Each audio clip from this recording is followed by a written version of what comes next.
Hello বন্ধুরা, আমি তো মুর্শিদাবাদ থেকে। তোমরা কোথা থেকে দেখছো অবশ্যই কমেন্টের মাধ্যমে জানাবে। তো চলে আসলাম একটা ভিডিও নিয়ে তোমাদের সামনে। আমি একটা গাড়িতে বসে আছি জানালার ধারে, আর সাইড সিনটা ধরতে পারলাম। দেখো কত ভালো লাগছিল, আর তোমাদের সামনে তুলে ধরছি, তোমাদের সামনে দেখাতে পারছি, এটা আমার আরও ভালো লাগে। দেখো প্রাকৃতিক সিন দেখতে দেখতে যাচ্ছি, আর চারিদিকটা সবুজ সবুজ গাছ, আর সামনে একটা তোমাদের চেনা জানা কিন্তু একটা জায়গা আসবে।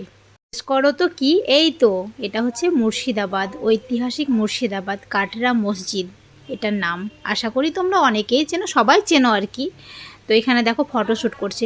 এটা আমারও ইচ্ছা ছিল ফটোশ্যুট করব, ভিডিও শ্যুট করব, কিন্তু আমার কপালে কিছুটাই জুটলো না। আমার খুবই খারাপ লাগলো, সবাই গাড়িতে ছিল, আর ভাবলাম আমার মুখ দিয়ে কিছুটা কাটরা মসজিদের সিনটা তুলবো, কিন্তু হলো না, এটা আড়াল হয়ে গেল।